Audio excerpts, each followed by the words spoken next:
pouvais pas concevoir que mon partenaire, mettons, consommait de la porn. On dirait qu'en étant jeu, c'est au jour le jour, puis ça me faisait moins d'anxiété sur le long terme. On s'en va toutes 4 filles dans un Uber. Les 3 filles avec qui je suis se prennent des gummies. Là, je suis vraiment fucking motivé, puis je sens que j'ai de l'énergie. Je vais sacrer une petite claque en arrière de la tête. Hey, welcome back to my planet, mes petits chatons. Aujourd'hui, au podcast Entre elle et lui, un podcast encore à deux entre moi et Anne-Marie. Je sais que vous avez aimé ça, fait qu'on a décidé de refaire la recette. Aujourd'hui, à l'animation, Frank the Draper et Anne-Maurice, you know the vibes. Comment tu vas, Anne-Maurice? Ça va bien, toi? Moi, mentalement, ça va bien, mais mon corps, il me parle. J'ai attrapé quelque chose qui m'a sévèrement mis sur la touche cette semaine, qui m'a remis en question à savoir j'allais-tu faire mes enregistrements de podcast. Cette semaine, j'avais un déménagement aussi à prévoir que j'ai dû reporter parce que, sincèrement, ça a été handicapant. On revient là-dessus pendant le podcast. Mais aujourd'hui, dis-nous un peu de quoi on va parler. Ça va être quoi les sujets du podcast? Bon, mais comme tu as mentionné, il y a des gens qui aiment ça quand on se parle, toi puis moi. Fait que, à la demande générale de nos 3 millions d'abonnés, on va se parler encore aujourd'hui. Juste faire des petits updates, justement, parler de ce qui t'est arrivé cette semaine, où j'en suis moi aussi, puis on va parler des styles d'attachement. On va rentrer dans nos parcours amoureux, dans notre façon de vivre nos relations amoureuses, pourquoi on choisit les gens qu'on choisit. Fait que ça va être éducatif, pertinent et divertissant aujourd'hui sur le podcast. Et aussi personnel. Aussi personnel, oui. Parce que je pense que le monde aime ça quand on a des conversations plus personnelles puis d'actualité sur ce qui se passe vraiment dans nos vies. Comme tu dis, un petit update. Moi, j'ai fait beaucoup de réalisations avec ce qui se passe avec mon corps aujourd'hui et dans les jours précédents. Fait que je pense que ça va être intéressant de partager ça avec nos auditeurs. En parlant d'auditeurs, mon coco, vous êtes plus de 60% à nous suivre, mais à ne pas être abonné à la page YouTube. Fait que je prends un petit 3 secondes, va cliquer sur abonner, active la cloche. Comme ça, tu vas savoir qu'à chaque lundi soir, 18h, il y a un épisode Entre elle et lui qui sort, mon coco. Fait que tu vas être mis au courant. Tu vas voir toutes les actualités. On a aussi Instagram, TikTok. Allez voir ça. On est vraiment une belle communauté. Merci d'être là. Ça nous fait chaud à notre cœur. Oui, puis on a des podcasts absolument extraordinaires qui sont sortis par le passé et on a des podcasts encore plus extraordinaires qui s'en viennent dans le futur. Là, on vous prépare vraiment de quoi de le fun là, pour la suite des choses. Je pense qu'on est en train vraiment de trouver notre créneau, là. Oui, exactement. Notre vibe est vraiment, je pense qu'elle est lancée. On a trouvé notre position dans le podcast, nos temps de parole aussi, qui dit quoi, on s'en va où, les questions. Puis ça change quand même à chaque fois parce que ça dépend des invités on a reçu Jessica Denomé puis son chum. Qu'on a sorti la semaine passée, ça a été super bon. Après ça, tu sais, c'est un couple, mais avant ça, c'était Rim puis QC Scoop. Allez voir ça, c'est vraiment bon. Tout autant que quand on a reçu les ex-prisonniers. Ouais, ça a été un méga banger. Un esti de banger, mais tu sais, Mélina, c'était ton ami, connaisseur Ticazo, je le connaissais. Fait que, tu sais, les vibes sont tout le temps différents. Fait que c'est le fun aussi, je pense, pour vous à la maison, de nous voir grandir à travers de tout ça. Puis c'est le fun aussi de voir que vous participez parce que vous mettez beaucoup de commentaires, vous donnez votre opinion, puis ça nous fait chaud à notre cœur. Fait que laissez-nous sans savoir dans les commentaires qui que vous aimeriez qu'on reçoive comme duo, soit des couples, des gars, des filles, ou des sujets que vous aimeriez qu'on aborde. Je pense que ça pourrait vraiment nous aider à faire le meilleur contenu pour vous, mes petits minous. Yes. Fait que là, Frank, on va remercier nos sponsors. Ah, exactement. Parce que là, ça sent la pizza dans la pièce. Là. C'est la délicieuse pizza Salvatore. Je pense que vous connaissez les vibes. Plus de 70 succursales au Québec. Mon coco, les déménagements sont en cours ou sont déjà faits, ou les parties d'été sont commencées. Fait que si t'as pas envie de faire à bouffer... Right? Ouais, c'est ça.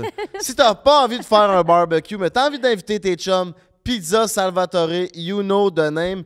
Il y a le code promo Entre elle et lui 15 qui t'offre 15% de rabais sur tout. Allez avec l'application. C'est vraiment simple, c'est easy. Il y a tout le menu, puis il y a une diversité de poutines incroyable. Essayez la poutine Générale Tao. Moi, c'est mon banger. Anne-Marie, pendant que tu nous expliques encore une fois la fameuse mission du podcast Entre elle et lui, moi, je vais déguster une délicieuse pointe de la pizza Lisa Salvatore. Fait qu'on t'écoute.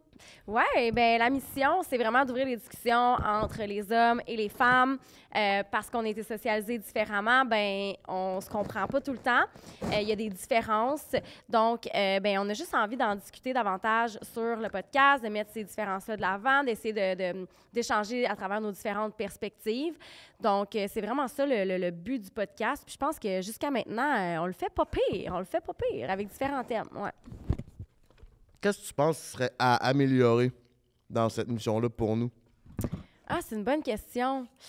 Je pense que c'est quelque chose qui est quand même challengeant de mettre les différences des hommes et des femmes de l'avant parce que, puis on le voit dans la société, tu sais, les femmes essaient de s'émanciper davantage, puis il y a une certaine résistance parfois de la part de la société. Je ne veux pas viser là, un groupe de personnes en particulier, mais je pense que c'est challengeant pour certaines personnes. Puis on le voit dans les commentaires, des fois, les gens ne sont pas tout le temps d'accord avec la théorie que je vais amener sur le podcast. Mais sachez que toute la théorie que j'amène, ça fait partie des formations que j'ai suivies, de mon certificat en études féministes, des livres que je lis. Je me prononce jamais sur des statistiques ou sur pas des citations, là, mais des faits qui viennent pas de la science. Pour moi, la rigueur est super importante. Puis je pense qu'il y a comme un challenge autour de ça. Puis c'est de continuer à amener justement cette rigueur-là pour être crédible dans ce qu'on fait. C'est ça, c'est d'amener cette rigueur-là, mais toujours aussi, on veut amener notre côté plus personnel puis nos connaissances, mais on n'a pas tout le temps les connaissances. T'sais, on y va aussi avec les connaissances que nous, on a appris selon ce qu'on connaît. Fait que c'est difficile des fois de bien mélanger les deux. Oui, puis je pense que, tu sais, dans n'importe quoi, il y a la théorie puis il y a la pratique aussi. Fait que, tu sais, on s'entend aussi que la théorie, ce qu'on partage, c'est des généralisations. Fait que c'est pour ça que c'est important d'avoir des discussions avec nos expériences personnelles parce que ça vient nuancer certaines choses, puis ça ouvre la discussion, puis là, on peut en jaser, puis là, on peut, comme, justement, changer nos perceptions. Exactement. Je suis content que tu me poses la question, à savoir, c'est quoi le gilet que tu as sur le dos, mon Frank? Ce gilet-là, c'est Charny Gang. C'est un clip que j'ai fait. J'ai réalisé un de mes rêves il y a 2-3 semaines avec le groupe Tactica. C'est un groupe de hip-hop. C'est le groupe de mon enfance que j'adore, qui vient de Charny, de la ville que je viens. Puis, je les ai reçus sur Prends un break l'année passée. Puis, je leur ai demandé s'ils voulaient faire une toune avec moi, une toune de hip-hop. Ils m'ont dit « Let's go ». Fait que là, 1 an plus tard, on l'a fait, on l'a sorti, c'est réalisé, c'est sur YouTube, vous pouvez aller voir ça, Charny Gang. Charny dans le building, podcast number one. L'ambiance devient insane quand le mic est on. Appelle-moi Drip Papa, dans ton fucking flow. Suis la vague, maman, let's fucking go. Un break avec nous, c'est lit avec nous. Sur celle, son tour de Charny, que la terre tourne. À la rescousse, on sauve ton été. Tu connais le nom, plus besoin de te l'épeler. Home sweet home, tous les chemins mènent à toi. Quand je suis high ou je me demande où ça vient à toi. Peu importe d'où tu viens, vas-y lève ton verre. On célèbre la maison à la tienne, mon frère. C'est fucking bon. Sérieux, là? Je l'ai laissé rejouer. Moi, je l'ai vu sur TikTok la première fois, puis je l'ai laissé rejouer une couple de fois. Comme t'es vraiment bon. Moi, je veux que tu nous expliques, ça a été comment ce processus-là? C'est qui a écrit ton verse? Comment ça s'est passé, là? Parle-moi de ça, là. Bon, dans le fond, il y a 2 gars dans le groupe. Il y en a un qui c'est Fred Timo. Lui, lui, c'est vraiment lui qui gère la patente là, dans ce groupe-là, surtout. Fait que là, on s'est dit, let's go, on fait une toune. Puis lui, il a pas mal tout fait parce que ça fait 25 ans qu'il fait du hip-hop. Fait que, tu sais, il connaît ça. Là. Pour lui, c'est une routine, faire une toune. Fait que, il m'est arrivé, il m'est arrivé avec 2 choix de beats que son beatmaker il avait envoyé. On les écoutait dans le char, mais lui, il savait déjà c'était lequel. Il y avait soit un beat hip-hop ou un beat reggaeton. Puis le reggaeton, c'est la musique la plus écoutée au monde en ce moment. Puis quand il m'a fait écouter les 2 tunes, moi, il m'avait pas dit encore qu'il avait fait son choix, mais j'ai tout de suite choisi le reggaeton parce que ça bounce beaucoup plus. Puis on voulait donner un vibe estival parce qu'on sortait ça à Saint-Jean-Baptiste. Ouais. Exactement. On voulait recréer ceux qui font un été chez nous, que sûrement bien du monde ont entendu. Puis on voulait recréer un peu cette vibe-là. Fait qu'on est allé avec le reggaeton. Après ça, il m'est revenu, il a écrit quasiment toutes les paroles. Charny, ville, Charny Gang. C'est ça, il savait exactement. Là, il a fait quasiment toute la tune sur. Il l'a chanté. Il m'est arrivé avec ça, une genre de maquette. Il l'a mis, puis j'étais comme big, on pourrait sortir la tune drette de même. Après ça, moi, j'étais allé en studio. j'ai chanté mon bout. Puis comme un mois plus tard, on a fait le clip. En une journée, on a fait le clip. Fait que c'était vraiment la plus belle journée pour moi de 2023 à date. C'est vraiment la journée où on a tourné le clip. Il faisait super beau, c'était au mois de mai. J'ai passé la journée avec mon beau-frère. On a fait... dans le fond, mon beau-frère il est venu. C'était ma paire de bras. On a fait plein de spots où on est allé tourner avec les gars de Tactica. On est allé aux chutes à Charny. On a fait plein de spots. Puis après ça, on a fini la journée dans une grosse maison de millionnaires, genre à Sainte-Foy, sur le bord du fleuve. Ça, là, Frank, il m'en a parlé comme 600 fois. Là. Ah, c'était cave. C'était vraiment hot. Tous mes amis d'enfance de Charny sont venus pour être dans le clip. On s'est collé un esti de gros lunch de la pizza Salvatore. On était genre 60. Il y avait de la pizza pour tout le monde. On a fait des shots sur la terrasse, vous pouvez voir dans le clip. Puis après ça, il y avait la piscine intérieure où ce que là, on a fait encore une fois des shots. C'est surtout la piscine dont tu m'as parlé. Ouais, dans la piscine. Allez voir le clip, vous allez comprendre pourquoi dans la piscine. C'était fucking nice pour Dripper. Puis c'est ça, après ça, on a fait faire le clip. Il a été au montage. Puis quand j'ai reçu le clip, j'ai écouté ça, j'étais comme, c'est du bonbon, c'est du bijou. Comme, je suis vraiment impressionnée. T'as vraiment multiples talents.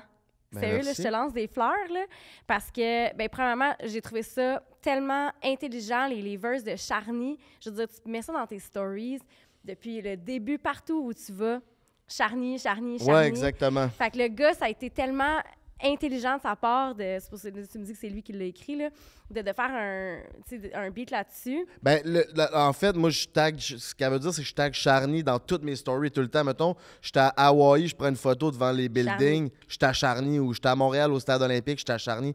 Tout est tout le temps à Charny, puis le monde se demande pourquoi. Parce que c'est ma ville, mais c'est moi qui leur ai dit, je vais faire une toune sur Charny, parce que eux autres aussi viennent de Charny. Mais Tactica a toujours représenté la rive sud de Québec, on est rive sud. Mais moi, je voulais parler de la ville de Charny, qui est sa rive sud. C'est pour ça qu'on a vraiment fait une toune sur Charny, puis qu'on a fait le clip dans des places à Charny, pour vraiment comme les chutes de Charny, de quoi qui est représentatif de la ville de Charny. Fait que c'est ça. OK, c'est ça, là, je me demandais d'où ça venait. Puis, mais tu sais, le fait que tu été en studio, c'est bon, comment tu le chantes. Ben, merci. Dans le clip, tu sais, je me dis, t'es vraiment bon, là. Sérieux, là, la latitude que t'as, tu laves le char, t'as une confiance. Ouais, pour les clips, j'en ai fait d'autres vidéoclips, j'en ai 2 autres sur ma chaîne YouTube, là. Puis c'est quand même facile pour moi de faire des clips parce que, genre, tu fais jouer la toune pendant le clip, pendant que tu filmes, tu fais juste jouer la toune, puis t'as chantes genre 3-4 fois avec de l'attitude, puis après ça, ils prennent toutes les meilleurs shots. Fait que, tu sais, c'est quand même facile. Est-ce que tu dirais que c'est comme si tu rentres dans un personnage quand tu fais ça? Pas vraiment. Non? C'est une partie de moi. OK. J'ai toujours été... je sais pas comment dire, mais j'ai toujours eu ça. Comme ça part, je le joue. Puis quand je le filme, souvent, j'ai pas la confiance. Parce que je l'ai pas fait souvent, des clips. J'ai juste fait 3 fois. Fait que j'ai pas encore cette confiance-là de genre, je l'ai. Parce que c'est pas ça que je fais, tu sais. Des podcasts, j'y vais de même. Je pense que je suis rendu assez habitué. Fait que je me pose plus les questions. Au début, je me les posais plus, comme sur la confiance de. Mais pendant les clips, puis quand je reçois le clip, je suis comme... Tabarnak, ça fonctionne bien, mon affaire. Ouais, solide, sérieux, là. Ouais. Ben, merci beaucoup. Puis là, on a sorti le clip, puis sincèrement, le monde sont au rendez-vous. Il y a beaucoup d'écoute, il y a beaucoup de partage, puis tout le monde est vraiment content du résultat. Il est vraiment bon, le beat, allez voir ça, sérieux. J'écouterais ça n'importe quand, là, dans ma voiture, là. Puis c'est vrai que c'est estival, c'est une tune d'été, là. Party Let's Fucking Go, c'est un party d'un prochain jour. Faites écouter ça à votre gang parce que c'est avec le bouche à oreille, le meilleur réseau de communication. Mes cocos, aidez-nous à nous faire rayonner sur le réseau. Parlez aussi du podcast Entre elle et lui, le podcast le plus profond au Québec. On vous drop le jingle drette là, puis on vous revient, mes petits mignons.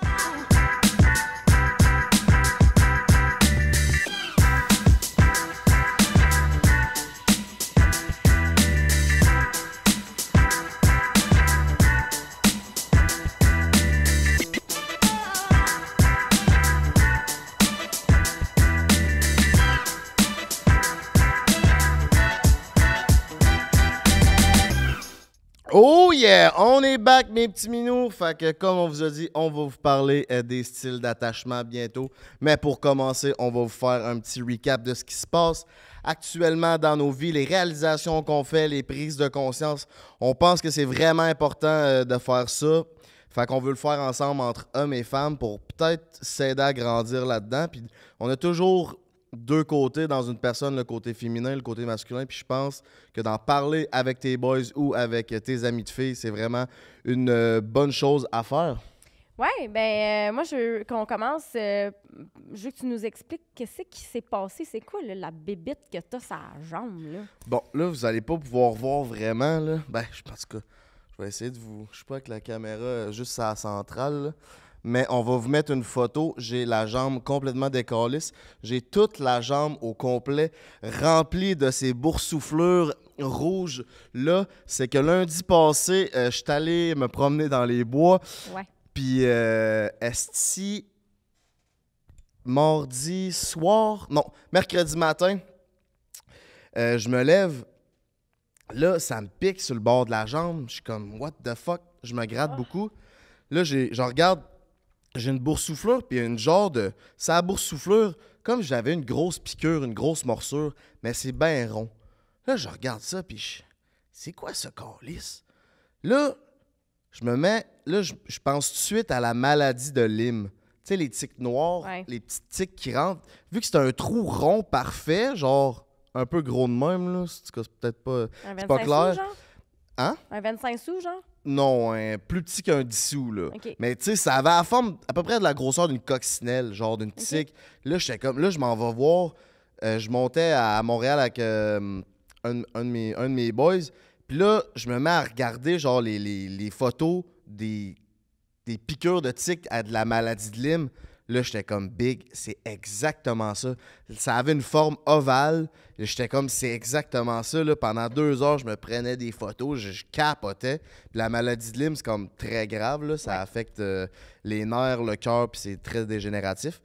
Fait que là, moi, j'étais comme, wow, what the fuck. Là, après 2 heures, il y a un esti de gros, genre, grosse bulle de pus qui sort. Mais du pus liquide, là, pas du gros pus consistant. Puis là, ça se met à me piquer en esti. Là, mon ami, il dit, ça se peut-tu que ça soit l'herbe à puce? Je fais comme, big, c'est drette ça. J'en ai eu 4-5 fois de l'herbe à puce. Puis là, pendant que ça coulait, des petits boutons qui sortaient autour, je fais comme, alléluia, c'est juste l'herbe à puce. Ça fait chier en esti, mais c'est vraiment contraignant. Gérable, là. Ouais. Mais c'est Ah, gérable. ouais. Non, mais comparé à la maladie de Lyme, j'étais C'est comme, big, gérable, c'est de la c'est petite ça. bière. Ouais. Je suis prêt à l'accepter puis à l'accueillir. Mais là, ça fait comme une semaine... Ça fait une semaine, mettons, aujourd'hui. Puis là, genre, ça s'est vraiment aggravé. Les autres fois que j'en ai eu, c'était pas si pire que ça. Mais là, je pense que je suis vraiment allé dedans l'herbe à puce. Puis, fait que là, ça, c'était mardi, mercredi, comme le début. Puis, pour faire une histoire longue courte, j'étais allé à Escapade. Je suis monté à Ottawa vendredi. Puis le samedi matin, je me suis levé. J'ai dit, fuck off, je redescends. Je suis redescendu tout seul d'Ottawa. Je retourne chez nous parce que ça aggrave ben trop. Là, ça doublait à chaque jour. Mais, puis on s'est vu le jeudi. On est allé dîner pour le podcast, justement. Puis t'étais amorphe à un autre niveau. J'arrêtais pas de te dire, tu dors-tu, coudonc? Tu dors-tu? Il était là assis. Il était mort-vivant, là, à côté. C'est ça, parce que moi, tout, je me demandais c'est quoi que j'avais. Je suis comme, Chris, je suis malade? Qu'est-ce que j'ai? Puis parce que je m'étais popé une Benadryl, puis je me rappelais plus que style Benadryl, il y avait Mais des le somnolences. zombie, là, je t'ai jamais vu de même, Hein? là. J'étais pas Puis moi, capable de j'avais full réfléchir. d'énergie, là. Hey, elle me gossait, là. Elle disait, ouais, mais si, ouais, mais ça. Hey, j'étais comme, hey, vas-tu fermer ta gueule, là? Prends ça, relax, calice. Moi, puis là, c'était après, je fais, j'ai popé une Benadryl. C'est pour ça que j'étais de même. Eh oui, hey, t'étais là, t'étais pas avec nous, là. Non. T'étais sur une autre planète, là, il était tellement soft. Puis c'est vrai, je me sentais intense à côté de toi, mais j'étais pas vraiment différente de d'habitude. Non, c'est vrai. C'est vrai, c'est moi qui étais vraiment différente d'habitude. Sérieux, là, t'étais là, tellement là, au ralenti. Puis là, tu me disais, je suis pas capable de penser. Puis j'étais là, voyons, si, t'es-tu fatigué? C'est quoi qui se passe? C'est ça, d'habitude, dans ma tête, les sujets, quand on est en meeting, ça vient, ça pop, mais là, il y a comme, c'était toujours le vide, le néant. Ça, c'est parce que, dans le fond, j'avais été voir, tu sais, ça avait déjà commencé, là, mon herbe à puce, fait que j'avais été voir un pharmacien, puis il m'a dit, garde, prends des Benadryl, puis même une petite crème là-dessus, ça va passer, puis tout. Bon, parfait. Puis là, il me disait, le jus qui sort de ça, c'est contagieux. Fait que genre, plus que ça coule sur ta jambe, plus que ça va infecter le reste. Là, je dis, bon, parfait. Après ça, c'est le jeudi. Là, le vendredi... Ouais, puis en plus, tu dis que tu te grattes, là. T'arrêtes pas de dire que tu te grattes. C'est pour ça que ça a fait ça. Je me gratte pas tant que ça, mais c'est parce que ça gratte en tabarnak de calice, là. Genre vraiment intense. Là, après ça, je suis allé voir un autre pharmacien. L'autre pharmacien, il me dit hey, prends des Benadryl, mets une autre sorte de crème, puis le jus qui coule, c'est pas contagieux. Je suis calisse. Ça, c'est le vendredi, avant d'aller à Ottawa. Après ça, je monte à Ottawa. Là, le samedi, je redescends. Là, le samedi soir, vers 7-8 heures, là, c'est enflé en tabarnak dans mon dos. C'était enflé 1 pouce d'épais. C'était Ça vraiment... a grimpé, là. Ça a tout grimpé, genre, sur ma fesse puis dans ma cuisse. J'en ai à ça des balles, puis de mes couilles, puis à ça de ma raie, là. J'étais comme... Les dégâts ont été juste limite. Mais là, c'était vraiment enflé, puis je commençais à avoir des gros mal dans le dos. Puis j'avais peur que ça monte jusque dans mes poumons, parce que je sais que ça peut monter dans les poumons, ça. Puis c'est crissement dangereux. Ça aurait-tu pu aller sur ton pénis? Ben oui. Puis dans ma raie, imagine-toi, tu chies, là. Oh! Faut que tu te torches. T'aurais vécu ce que quelqu'un qui a l'herpès génital vit. Genre. Ça douloureux, là. C'est cave. Oh! Fait que là, finalement, je suis allé voir un autre pharmacien parce que là, je voulais des pilules plus fortes, je voulais quelque chose. Là, il me dit, j'arrive là-bas, fait que c'est le 3e pharmacien que je voyais. Il me dit, va-t'en à l'hôpital, sérieux, j'ai jamais. Il dit, j'ai déjà vu de quoi de pire, là, mais toi, c'est vraiment intense parce que c'est devenu vraiment rouge puis enflé. Puis d'habitude, ça enfle pas tant que ça, là. Mais là, c'était enflé. Puis genre, sur ma jambe, là, ça coulait tellement de pu. Je m'essuyais, mettons, avec du papier de toilette. Ça devenait tout soaké. 1 minute plus tard, ça dégoûtait. Puis ma gougoune était déjà remplie de pu, là. C'était dégueulasse. Fait que j'étais allé à l'hôpital. Le médecin m'a prescrit 3 médicaments, 2 crèmes. Plus des probiotiques. Puis là, je suis sur le cocktail médical depuis un esti de bout. Ouais, puis là, je fais des faces, là, la gang, parce que vous le voyez pas, là. Mais j'ai de la misère à croire que ça aurait pu être pire que ça, mettons. Là. Ben, ça aurait été sur mes parties génitales. Ou sinon, si, mettons, tu fais brûler de l'herbe à puce, tu peux comme avaler la fumée, puis ça peut aller sur tes poumons aussi. Ah, man! Fait que faites attention. Puis tu sais, j'étais avec du monde, puis toutes les autres fois que j'étais allé, j'étais avec du monde, puis eux, ils ont jamais eu ça. Moi, je suis vraiment allergique à cette plante-là. Fait que c'est pas tout le monde qui peuvent attraper ça. Mais moi, là, cette fois-là, c'était vraiment la pire. Fait que je vais vraiment faire attention la prochaine fois. Puis je pense que c'est de pire en pire à chaque fois que tu l'attrapes. Ça se peut-tu? J'ai jamais entendu ça. OK. Non, je dis n'importe quoi. Ne vous fiez pas à ça, là. Okay? C'est ça. Elle n'est pas médecin. Elle est professionnelle en sexologie. Médecin. Mais, par exemple, c'est vraiment contraignant. Mais ça m'a vraiment apporté quelque chose de bien en ce moment dans ma vie. Ça fait comme peut-être 4-5 mois que je suis plus sur le party, puis qu'on a des événements à chaque fin de semaine. Il y a eu la F1, il y a eu Métro, puis qu'on a beaucoup de... Tu sais, on déménage, on vient souvent à Montréal, on est souvent sur le party. Fait que je bois beaucoup. Ben, je bois beaucoup dans les parties, fait que ça me scrape. Mais tu sais, je suis pas tout le temps en train de boire, mais tu sais, je suis souvent en scrap. La fin de semaine, là, quand il y a des événements. C'est ça, puis vu qu'on fait beaucoup... Ben, surtout la F1, là, on va se le dire. Là. C'est ça. C'est tout un week-end. C'est un gros week-end, puis on fait beaucoup d'allers-retours à Montréal-Québec. Là, on déménage, fait que ça va arrêter, là, mais...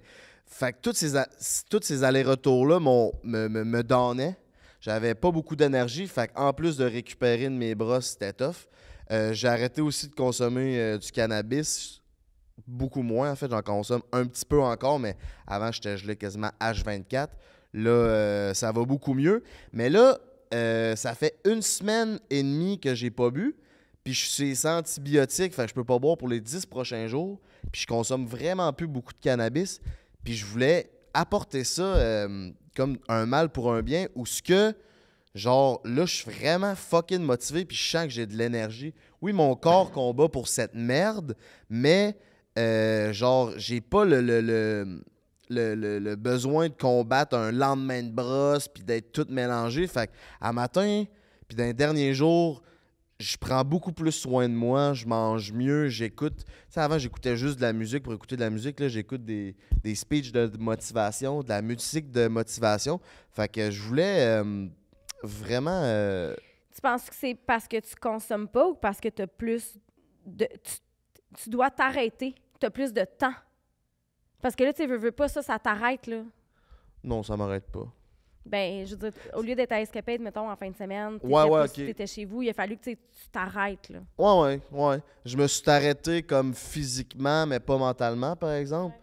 Fait que mon mental a continué, mais j'ai pu comme prendre plus en considération ce que j'ai à faire mentalement parce que j'ai pas plein de trucs à faire physiquement. Tu sais, comme avant de venir au podcast, j'ai demandé, d'habitude, je monte le studio de podcast avec le technicien, mais là, j'ai demandé à Thomas Levac, by the way, merci à mon beau Thomas, de m'avoir remplacé pour la technique. Puis si c'est pas fait, viens voir le studio, bien entendu, pour réaliser tes podcasts. Fait que c'est ça Thomas, il est venu m'aider. Fait que, tu sais, j'ai pu venir au podcast plus tranquille. Juste besoin de venir. Le studio est monté.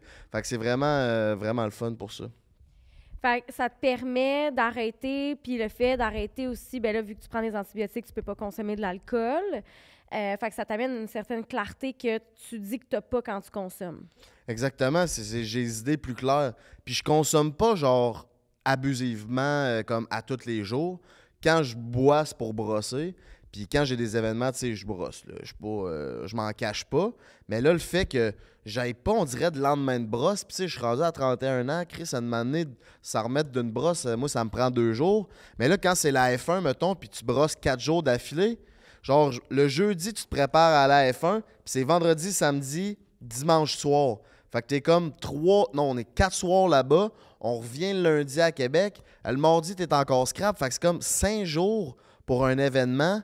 Mais là, après ça, j'ai pris un break, j'ai entré lui, j'ai toutes mes autres plateformes à gérer. Fait que ça a fait tellement d'affaires.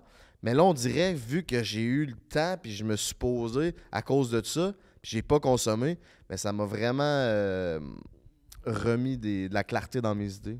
Fait que comment tu vas te servir de cette expérience-là pour le futur? Parce que c'est dur l'été, là, surtout là, tu es à Montréal.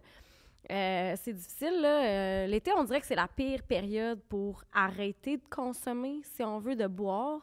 C'est trop facile, les opportunités sont là, en fait. C'est ça que je veux dire. Fait comment tu vas gérer ça? Je suis à Montréal en plus, fait que c'est sûr qu'il y a encore plus de ce type d'événements. Il y en a à chaque soir partout. C'est des opportunités sans arrêt. C'est ça, à Québec, il se passe pas tant grand-chose comparé à Montréal. Fait que je vais juste essayer d'aller à ces événements-là puis de consommer de l'alcool le moins possible. Vas-tu être capable? Je sais pas, je me mets... Là, je suis dans une prise de conscience, mais je veux pas me mettre d'objectifs trop irréalistes. Je vais surfer la vague parce que là, je vois que ça me fait du bien. Puis tu sais, je l'ai déjà vu, là, j'ai déjà arrêté de boire pendant 6 mois comme l'année passée, puis ça m'a fait un grand bien. Mais là, on dirait que ça me fait un autre plus grand bien.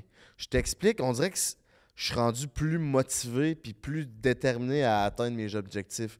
On dirait que la dernière fois que j'avais arrêté pendant 6 mois, ça me faisait juste du bien tout court. Mais là, on dirait que... Puis ça fait juste 1 semaine et demie là, que j'ai pas consommé d'alcool ou rien.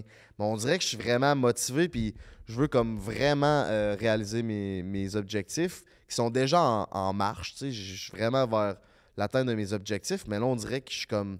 OK, le pédale au plancher, puis on y va, tu sais. On met toute la gomme, puis je pense que le fait de consommer, puis d'être hangover, lendemain de brosse, puis ça me tente pas, ben ça me rend plus lâche, puis ça me tente de moins faire de trucs, puis peut-être d'un peu plus de déléguer, puis de peut-être un peu plus botcher des affaires qui devraient pas être botchées. Fait que comme ça, je pense que ça va être plus facile pour moi de réaliser mes objectifs. Tu penses-tu que cette prise de conscience-là est encore plus grande parce que, justement, tu étais vraiment beaucoup sur le party, puis là, du jour au lendemain, t'as ça, boum, ça arrête, fait que t'as encore plus l'effet? Non. Je pense pas. J'étais plus party animal la première fois que j'ai arrêté de boire l'année passée. L'année passée, quand j'ai arrêté de boire, là, il était vraiment... Là, je consommais du cannabis, comme toute la journée, j'étais gelé. Puis je buvais quasiment, pas tous les jours, mais 1 fois sur 2, mettons, puis je me saoulais en tabarnak. Puis j'ai vraiment j'étais vraiment mal en dedans de moi, puis j'avais mal physiquement, puis j'étais allé à l'hôpital, puis on dirait qu'il fallait que je me relève de tout ça, puis ça a été long, tu sais, pendant les 6 mois, j'étais comme... Ça m'a aidé, mais là, dans les derniers temps, j'étais déjà moins en mode party animal que dans le temps. Puis là, on dirait, vu que j'ai arrêté, ben tu sais, j'étais déjà pas tant scrap, Mais là, le fait que, tu sais, j'ai repris vite du poil de la bête parce que j'étais pas tout le temps scrap. Puis, tu sais, ma conscience était déjà comme allumée, mais là, ça l'a juste extra allumée parce qu'elle est plus comme influencée par l'alcool ou par d'autres drogues, tu sais. Fait que je suis vraiment dans cette optique-là. Fait que si tu avais à, mettons, définir ta relation avec l'alcool, ça serait quoi? Ma relation avec l'alcool est vraiment pas si nuisible que ça pour moi au niveau mental parce que moi, je bois juste pour me saouler et avoir du fun. Socialement. Socialement, genre, je bois jamais un verre tout seul. Des fois, on va au resto, tout le monde prend un verre de vin, moi, je prends pas d'alcool. Je bois pas juste pour boire un verre. Mais quand je me saoule. Puis là, quand on va dans un bar, ben, vous nous reconnaissez au bar, fait qu'on fait des tournées de shots. Hey, des fois, là, puis j'ai de la misère à dire non, tu sais, hey, je te paye un shot, let's go. Hey, l'autre fois, j'étais au bar, là, j'étais au shaker. Fait quoi, un mois ou deux, je me suis commandé un drink. Puis dans le temps de commander un drink, j'ai bu 4 consommations. J'ai eu mon drink, mon Double Rum Spicy with Black Cola. Le barman que je connaissais m'a donné 2 shots. On a fait 2 shots ensemble qu'il m'a donné. Puis après ça, il y a quelqu'un qui m'a reconnu. Il a dit « Hey, je te paye des shots, let's go, dang, dang, dang. » J'avais même pas soupé encore, là. Je m'en allais m'asseoir à ma table pour aller souper, là. Fait que, déjà, tu sais, fait que là, après ça, tu soupes, puis après ça, la soirée commence. Fait que, je me levais d'un dernier bras, je me levais, là, j'étais tabarnak. Je buvais en quantité industrielle que avant, quand je n'étais pas connu, je payais tout mon alcool, ben, j'avais pas toutes ces opportunités-là. Fait que je buvais à mon rythme, tu sais. Mais là, je bois pas à mon rythme, puis tu sais, dès que t'as un peu feeling, hey, tu sais, c'est le fun, go, on shot. Fait que je me levais scrap, mais scrap a pu me rappeler de mes soirées que ma relation avec l'alcool, c'est un peu dégradé, mais tu sais, c'est pas nocif pour moi à la grande échelle comme, mettons, un alcoolique. Moi, c'est plus le cannabis qui m'a vraiment... ma relation avec le cannabis qui est beaucoup plus toxique et nocif. Depuis l'âge de 23 ans que j'ai consommé du weed, genre, j'étais gelé comme toute la journée, de 23 à 30. J'ai tellement de la difficulté à... Moi, j'ai vraiment pas une personnalité addictive dans la vie. Puis j'ai de la difficulté. J'ai eu je me rappelle, mon premier chum, il faisait ça. Il se levait le matin, il fumait un joint. Genre, comment tu peux vouloir commencer ta journée en te le gelant? Je me semble que tu veux toute ta tête là, pour faire tes affaires. Je sais pas, explique-moi ça. Moi, dans le fond, comment que ça s'est passé, c'est quand j'ai commencé avant, je consommais de 18... J'ai commencé vers 16-17 à consommer jusqu'à 23. C'était façon récréative d'imparter avec les amis, d'attitude socialement. Puis après ça, à 23 ans, c'est là que j'ai commencé à faire de l'immobilier puis à tomber temps plein. Tu sais, je travaillais pour moi. Fait que j'avais pas d'horaire, j'avais pas de boss. Fait que j'étais comme un peu tout le temps... Pour moi, fumer, c'était comme faire le party. Puis je pouvais comme tout le temps fumer puis être un peu sur le party. Fait au début, on va fumer. On fumait comme le jour de temps en temps. Puis là, c'est devenu de plus en plus récurrent. Puis c'est devenu une addiction avec le temps parce que j'avais comme personne pas à combler, mais tu sais, il y avait personne au-dessus de moi. Fait que je pouvais faire ce que je voulais. Puis je continuais quand même à faire mes shit. J'étais fonctionnel. J'étais fonctionnel, moi, là-dessus. C'est ça, il y en a qui deviennent comme buzzés raides, mais... Moi, si je fume un joint, là, je suis crampée pendant 2 heures. Ah ouais, Je pars, là. Ouais, c'est ça. C'est ça, mais moi, je suis très fonctionnel, puis il y a beaucoup de monde qui m'ont dit, tu sais, je sais même pas que t'es gelé. Quand ils m'ont vu fumer, mettons, ils voient pas la différence. Fait qu'il y avait pas de différence, puis, tu sais, il y a toujours 2 côtés d'une médaille. Oui, c'était une addiction, mais je pense que ça m'a permis de passer à travers certaines épreuves que j'aurais peut-être vraiment pas passé à travers ou j'aurais même pas osé essayer. Tu sais, en immobilier, quand il fallait que j'aille parler à des locataires, c'était difficile pour moi quand j'étais pas gelé, mais quand j'étais gelé, c'était facile, j'y allais, puis genre, pas chicaner un locataire, mais tu sais, d'aller faire suite à une plainte ou de devoir évincer un locataire ou de devoir faire des rénovations de 10 logements, tu sais, on a fait un projet où on prenait un bloc puis on rénovait 10 logements. Ben, c'est beaucoup de travail, c'est 1 an de travail. Mais on dirait qu'en étant gelé, ben, c'était au jour le jour, puis ça me faisait moins d'anxiété sur le long terme. Mais au fil du temps, dans les dernières années, comme dans les 2 dernières années, je me suis fait à faire beaucoup d'anxiété corporelle. Je me suis mis à avoir mal à mon corps quand je fume. Une année, je suis rentré à l'hôpital parce que j'étais sûr que j'étais malade. J'avais mal partout, j'avais des mal. Puis Crise d'anxiété. c'est des crises d'anxiété. J'étais allé à l'hôpital, ils m'ont toutes fait les tests, puis t'as rien. Puis ça, c'est arrivé 2-3 fois. Puis c'est là Là, que t'es comme, non, genre, je vais faire une crise cardiaque, je suis en train de mourir. là. exactement, ça m'est arrivé Mais souvent, c'est ça. des crises de panique. Exact. Fait que c'est vraiment ça, c'est la relation avec le cannabis qui est vraiment plus malsain. Mais tu sais, quand tu parles, là, moi, je t'entends, puis je me dis, no shit qu'il y a eu une certaine addiction qui s'est installée, si ça te donnait du courage, si ça te permettait d'être mieux dans ta communication avec les gens, si ça te permettait justement de vivre les choses au jour le jour plutôt que d'être dans l'anxiété, je me dis, c'est clair, là, je veux dire, pourquoi vivre l'anxiété puis pas avoir le courage? Tu sais, c'est comme un raccourci pour avoir ce courage-là, pour passer à travers les choses, dans le fond, là. Exactement, puis ça m'amène à un autre point, ça me permettait aussi de passer à travers des relations de couple que j'étais pas vraiment bien et à l'aise dedans. Tu sais, quand j'ai commencé à consommer, j'étais vers la fin de ma première relation, de mon mariage, puis tu sais, j'étais comme plus bien dans cette relation-là, puis dans ma deuxième relation, j'ai pas été super bien non plus. Fait que ça me permettait de m'évader, tu sais. Quand je me retrouvais avec mon weed, mettons, ben, genre je fumais, puis tu sais, moi, je suis un grand rêveur, fait que ça me permettait de m'évader ailleurs puis d'être bien, tu sais. Mais avec le temps, j'ai commencé à faire plus d'anxiété quand j'étais plus en relation de couple.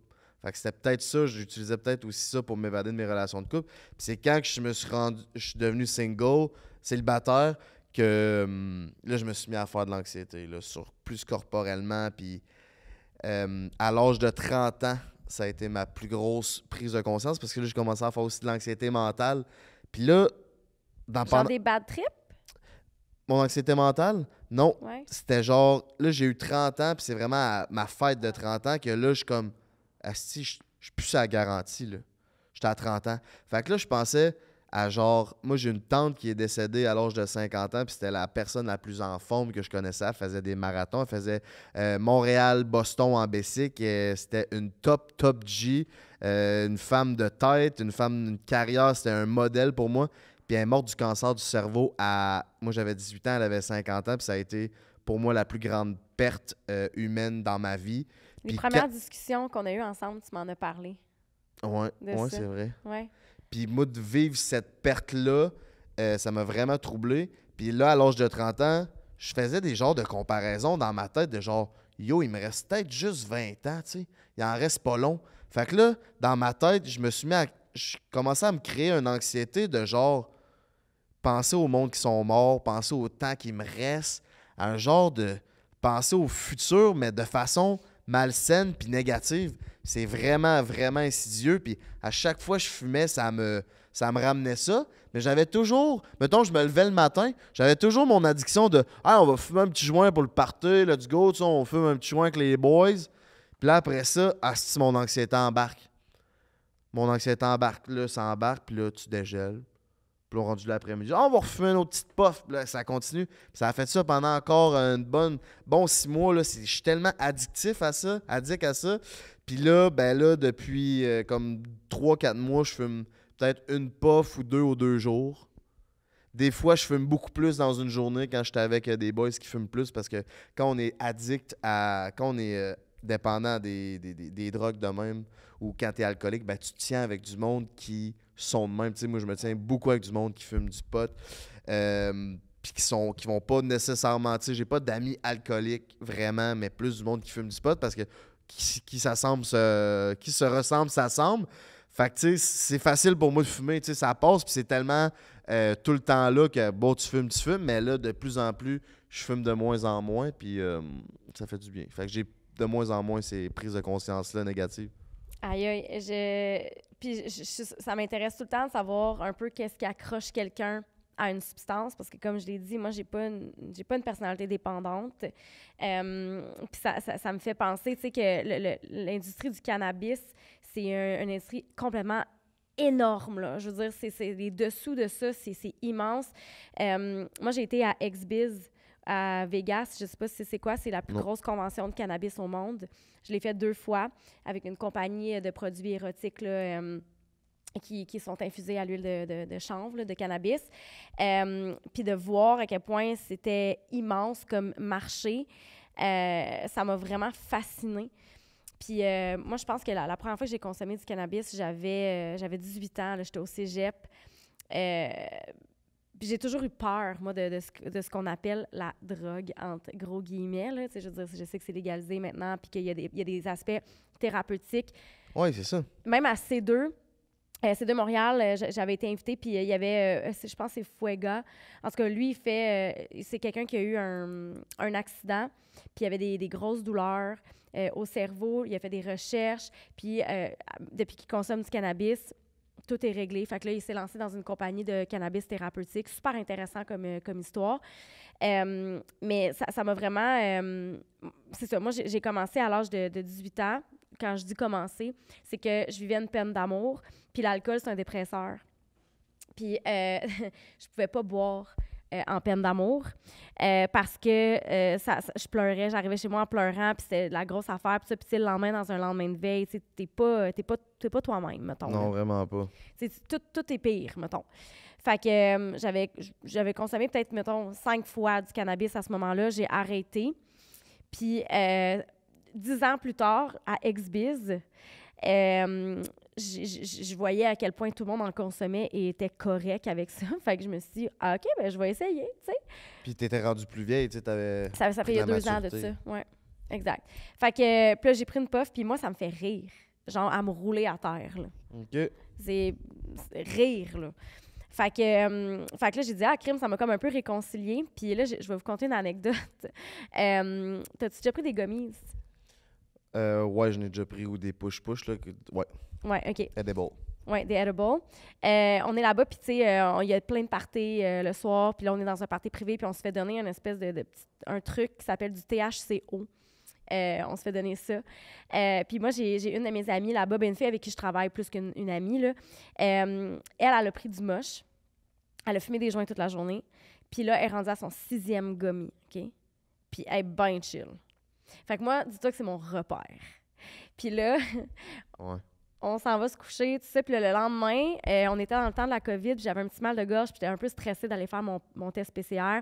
Fait que là, on s'en va toutes 4 filles dans un Uber.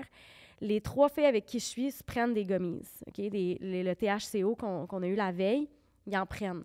Puis là, ils sont là, ouais, prends-en, nanana. Puis même celle à qui la compagnie, elle appartient, elle en prend, puis elle est comme, il n'y a rien là, check, je vais en prendre un 2e. Fait que là, j'en ai un dans mes mains, puis là, je dis, OK, regarde, je vais manger la moitié. Puis là, les filles sont comme, non, prends-le complet. Puis je dis, non, la moitié. Je remets l'autre moitié dans mes poches. Une hostie de chance. Sérieux, là? J'ai vécu un trip. Ça a duré des heures et des heures. Au début, ça l'embarque pas, mais j'ai jamais fait de gummies, fait que je sais pas comment ça marche, tu sais. Ça l'a kick-in d'un coup, là, puis j'étais avec une de mes amies, Lara, qu'on voit souvent dans mes stories. J'ai senti là, comme ça a commencé à me pétiller du dessus de la tête jusqu'à mes pieds d'un coup. Puis en même temps que... Puis moi, j'ai une anxiété qui me pogne là, quand j'ai des changements corporels. Là. OK. Je regarde Lara, puis là, Lara est en train de dire à l'autre fille qui a pris 6. Moi, je me dis, elle en a pris 6. J'ai pris une demi. Ça va être chill. Je vais être correct. Lara qui pogne le bras de l'autre puis qui se dit... Reste avec moi, ça vient d'embarquer, je capote. Puis là, moi qui ai dit, mon Dieu, moi aussi, ça vient d'embarquer. Puis là, on part à rire. Ça a été des fous rires pendant 4 heures de temps. On était dans une convention à représenter un brand. Le brand, tout le monde en avait pris. On a été incapables de travailler cette journée-là. Mais t'étais bien. Écoute, le high était tellement high là, que j'avais l'impression d'être sur le bord de me péter une psychose. Là. Est-ce que c'est bon? Puis là, ça redescendait. Puis là, j'étais comme, OK. Mais moi, quand ça l'a embarqué, là, j'ai dit, les filles, je peux pas vivre ça, combien de temps ça va durer, tu sais? Fait qu'eux autres, ils le voyaient, là, que j'étais sur le bord du bad trip. Fait qu'ils m'ont dit, hey, stresse pas, ça va durer une demi-heure, puis c'est fini après. Hey, Frank, je pense que le lendemain matin, j'étais encore high, là, tu sais. Ça a duré des heures. Ben c'est ça, quand c'est ingéré, c'est beaucoup plus long, ça dure beaucoup plus longtemps, tandis que du weed, c'est fumé, c'est 2-3 heures, puis tu dégèles, mais ça, c'est fucking long. Hey. C'est ça, moi, tout, qui me faisait battre triper. S'il m'avait dit, ça va durer 8 heures, là, je me pétais là, un bad trip direct, là, je m'en allais à l'hôpital. Mais là, vu que je savais que c'était temporaire, j'ai été capable de gérer mon anxiété. Écoute, j'ai jamais vécu ça de ma vie. J'étais pas capable de marcher. À un moment donné, j'ai dit, je vais aller me chercher des fruits pour essayer de mettre de quoi dans mon système. Je me suis jamais rendue aux fruits. Je me suis assise à terre dans le corridor de la convention. C'est immense, là. Mais j'étais assise à terre, puis j'avais mon capuchon, puis on avait des masques, puis j'avais une casquette. Puis on voyait juste mes yeux, puis j'étais crampée toute seule, assise à terre. Puis là, je textais Lara, puis j'étais comme... C'est trop loin pour une fille comme moi. Je suis pas capable de marcher. Mes jambes, ils fonctionnent pas. Bah, ha, ha, c'est fucking drôle. On était crampés. Mais tu te sentais-tu bien, genre?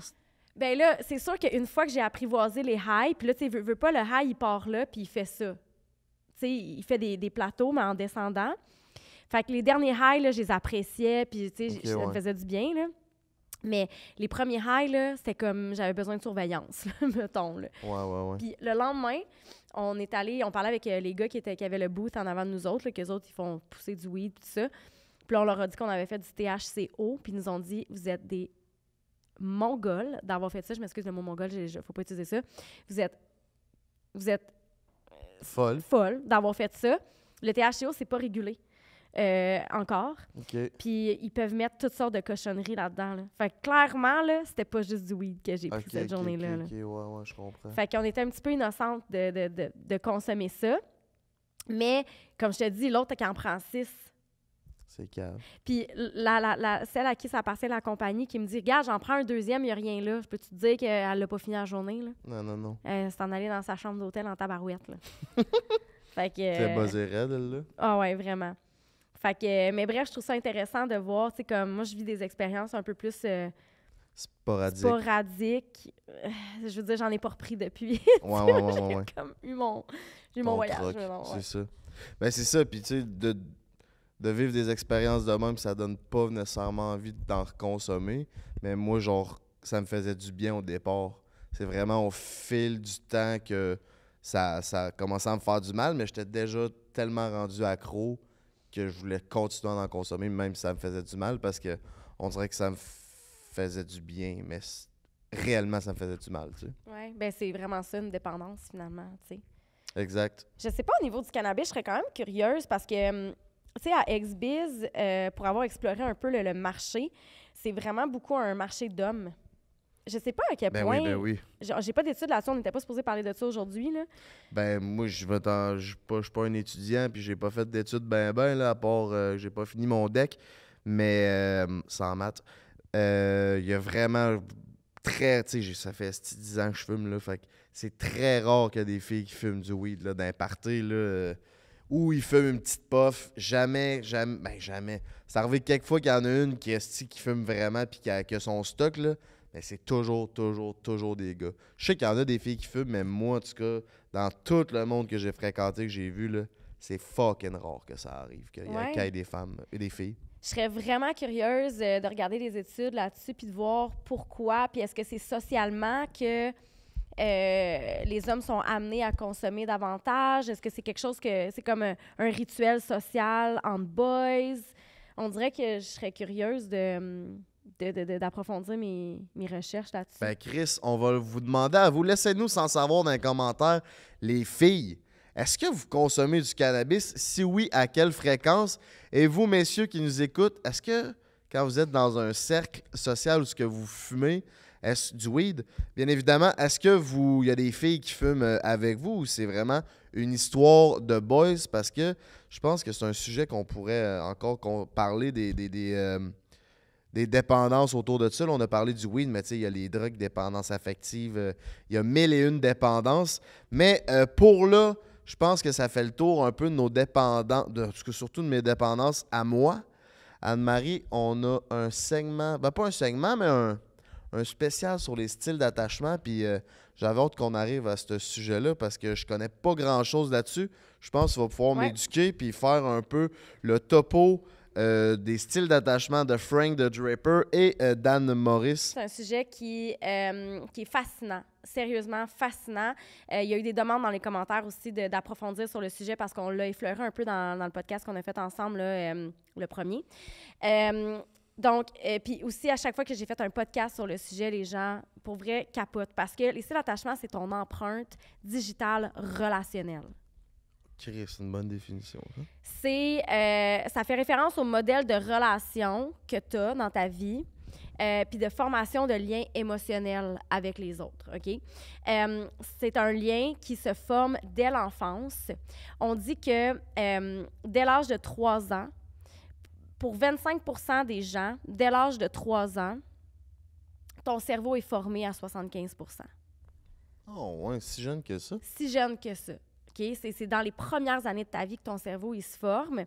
Puis, tu sais, il y a souvent des gens qui disent, ben tu peux pas changer quelqu'un, tu peux pas changer quelqu'un. Bien, maintenant, la science le prouve que oui, on peut changer quelqu'un. Puis, c'est la neuroplasticité. Là, il y a beaucoup d'études sur ça depuis quelques temps.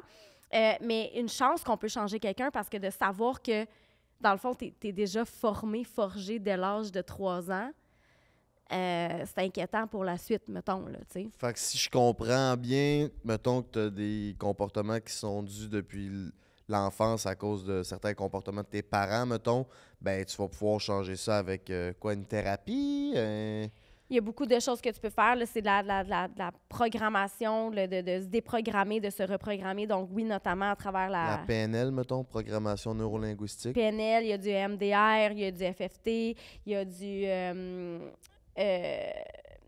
il y a toutes sortes de choses que tu peux faire pour te reprogrammer. Ça peut juste être par les affirmations positives. C'est une croyance, c'est un message qui est vraiment intégré, d'affirmer le contraire, puis de le croire, puis de vraiment travailler là-dessus. C'est possible aussi. T'sais, on passe notre vie à se programmer puis se déprogrammer, en fait. Ouais. Puis les styles d'attachement, ça vient vraiment expliquer qui on est en relation, les choix qu'on fait en relation, nos dynamiques relationnelles. Ça explique beaucoup de choses sur beaucoup de gens dans leurs relations interpersonnelles. T'as-tu déjà entendu parler des styles d'attachement, toi? Ben, je n'ai déjà entendu parler un peu.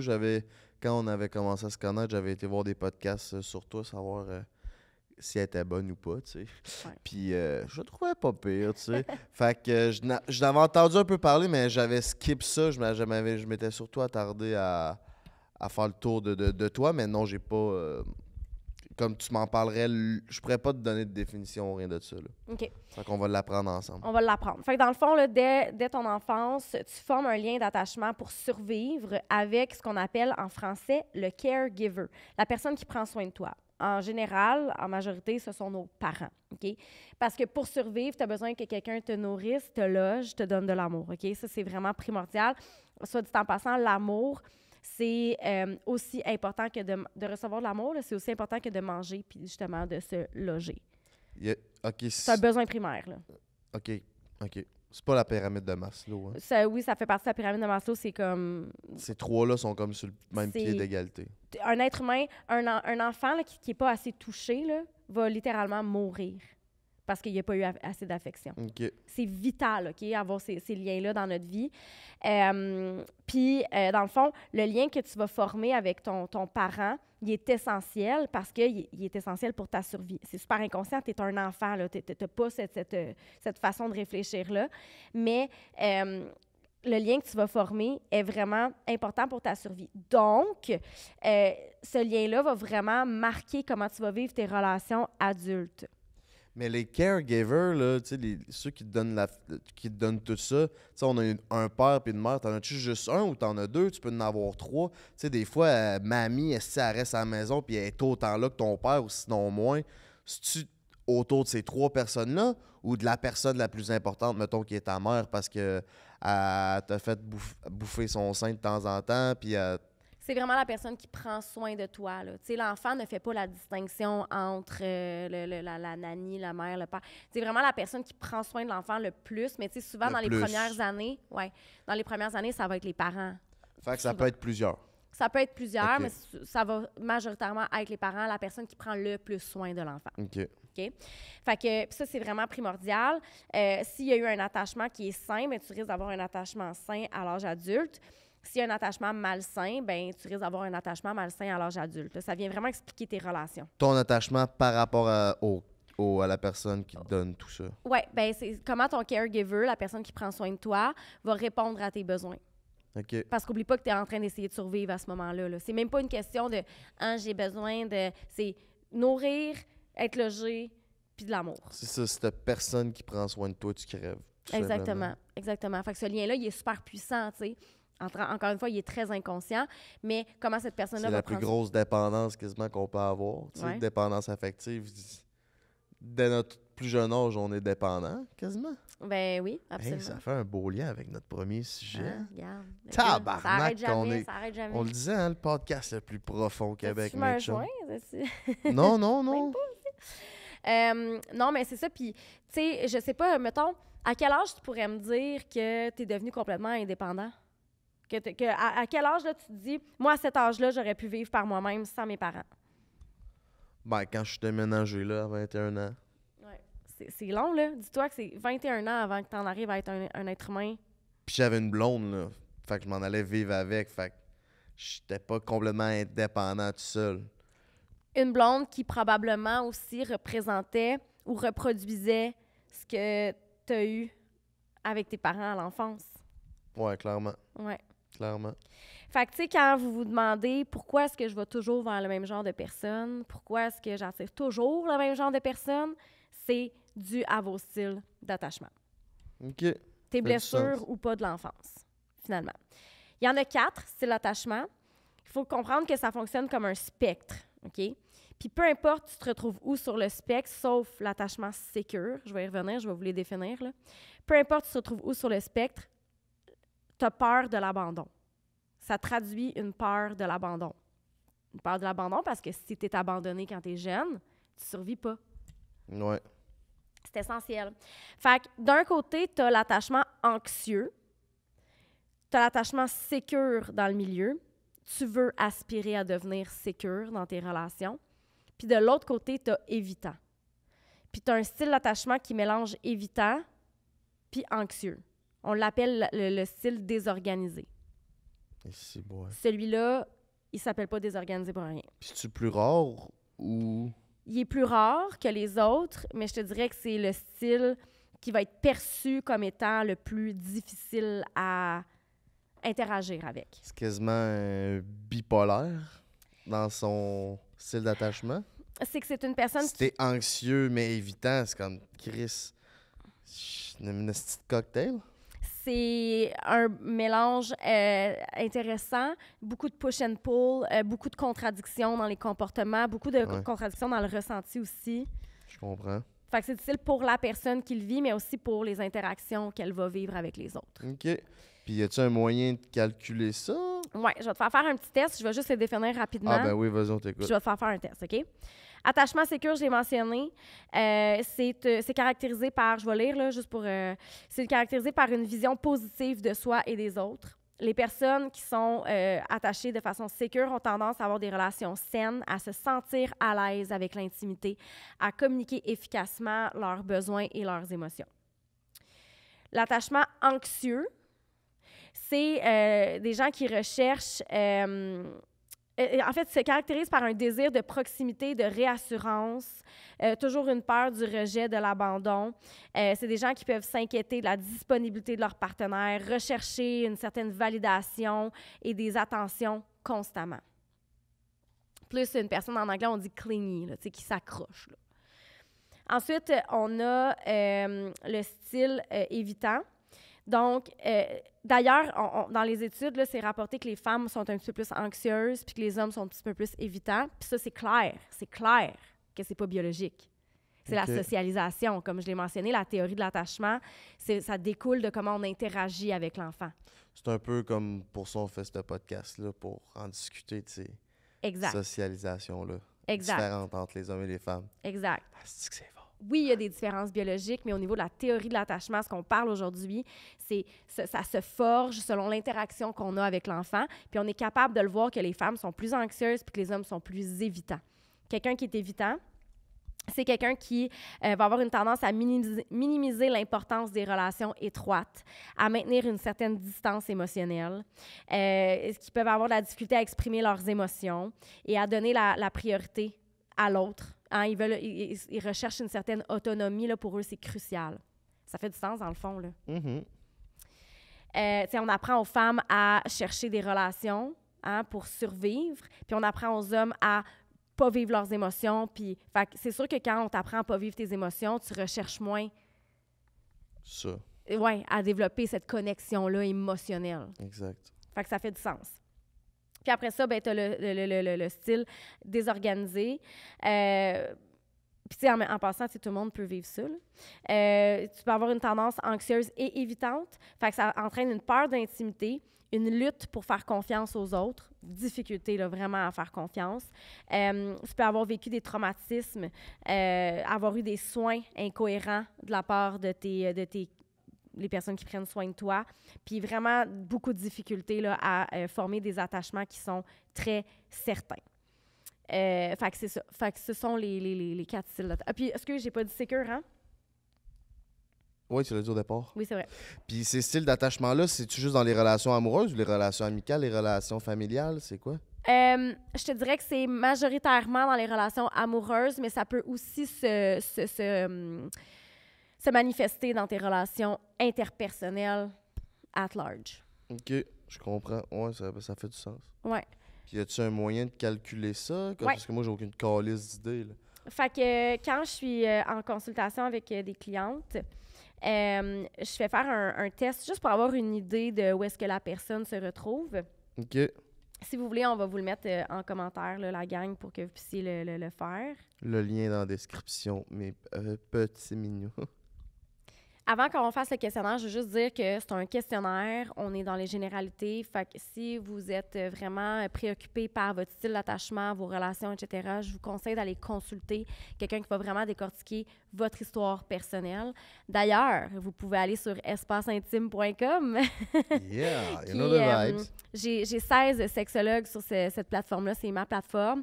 Il y a 16 sexologues qui font des rendez-vous 1 à 1. C'est super rapide, super facile. C'est en ligne, donc accessible à tout le monde. On va écrire ce lien dans la description en bas. Vous pouvez aller voir ça. Et voilà. Fait que, OK, Frank, je pars le questionnaire. On va découvrir ton style. Attends, est-ce que tu penses que tu sais c'est quoi mon style, toi, selon comment tu me connais? Ouais, ben je l'ai déjà mentionné dans d'autres podcasts. Moi, je pense que... Là, je commence à te connaître davantage. Sais-tu quoi? Je pense que tu es sécure, mais que tu as un petit côté désorganisé. Parce que autant que je sens que des fois, tu as une réticence à te caser, alors que tu me dis que c'est pas le cas, autant que des fois, je sens, c'est comme quand tu as des trucs avec des filles qui se passent et tu vas m'appeler puis tu vas comme ventiler sur des affaires. Fait que je sens qu'il peut y avoir une certaine anxiété. Il y a comme les deux. OK. On va faire ton questionnaire puis on va voir, ça va nous On va dire. voir. Mais plus, t'es quand même dans le sécure. T'es quand même dans le sécure. Avec une tendance. OK. Fais-tu du sens? On verra. OK. Fait que tu me dis si c'est vrai ou faux pour toi. OK. OK? Je suis souvent inquiet à l'idée que mon partenaire cesse de m'aimer. Faux. Je trouve facile et naturel de montrer mon affection à ma partenaire. Faux. J'ai peur de ne plus être aimée une fois qu'on me connaît bien. Faux.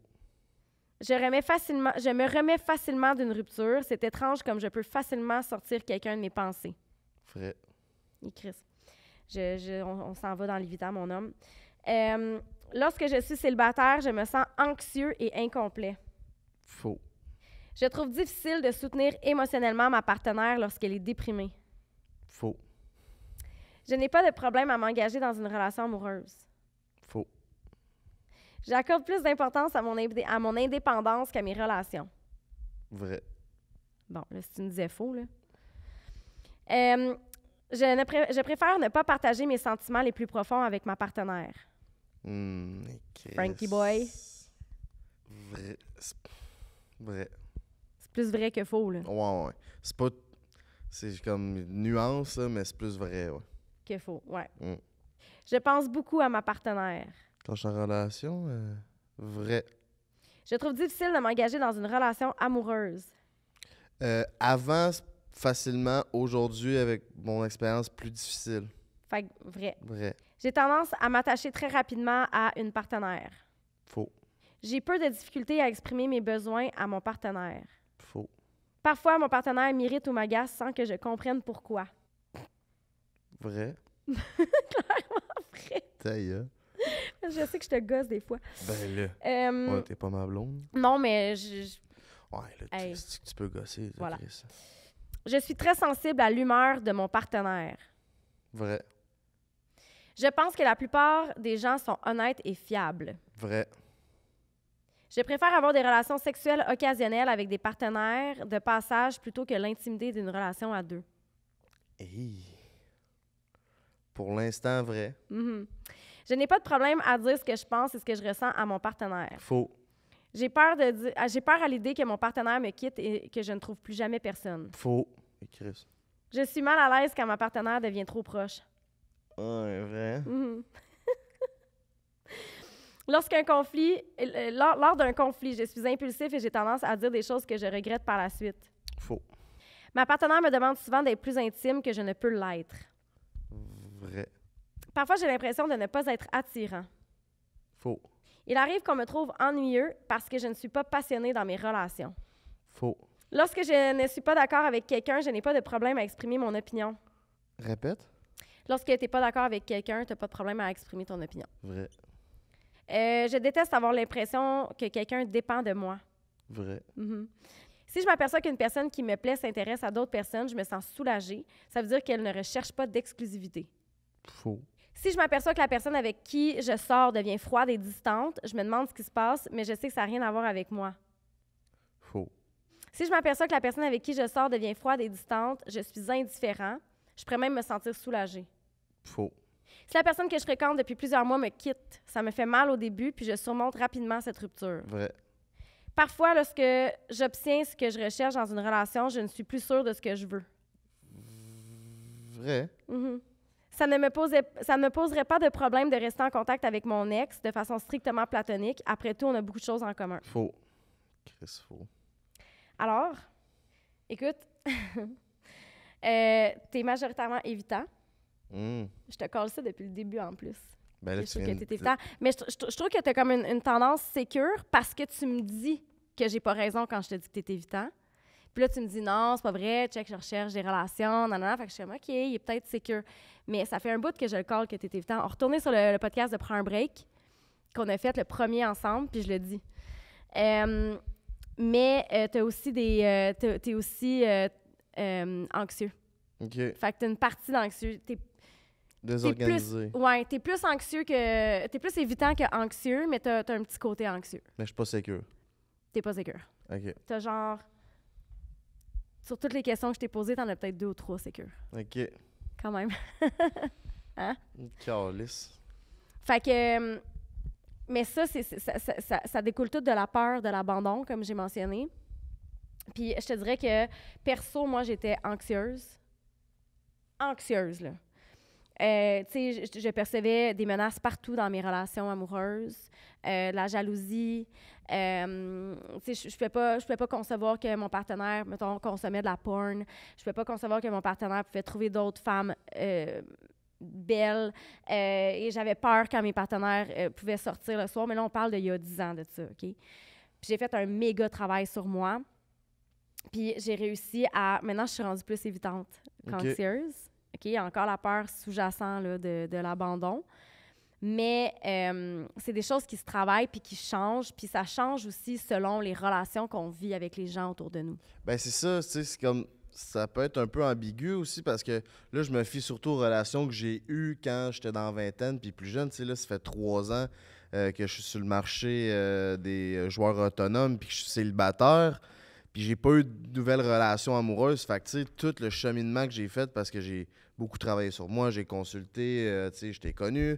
Fait que je me fie à ces vieilles relations-là. Fait qu'aujourd'hui, c'est sûr que ça se modifierait si j'étais en relation parce que là, je suis dans une phase plus carriériste où je suis pas à la recherche d'une relation.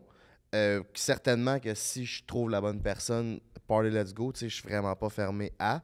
Mais sûrement que si on referait le test dans, je sais pas, 1 an, puis d'ici là, j'avais une relation, ben ça changerait certainement, tu sais. Oui, puis, mais tu sais, ce qu'il faut comprendre, c'est qu'évidemment, on a un style d'attachement qui découle, qui provient de l'enfance. Mais nos relations, je l'ai dit, là, ont une neuroplasticité.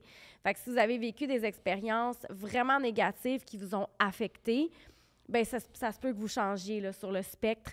Si vous avez vécu des expériences positives, aussi quelqu'un qui s'est, mettons, une personne anxieuse qui se met en relation avec une personne sécure, cette personne-là va avoir tendance à s'en aller vers le style sécure. Même chose pour évitant, parce que le style sécure, il est solide, il est ancré, il est là, tu sais. Puis lui, il a une bonne vision de lui-même, une bonne vision de toi, des autres.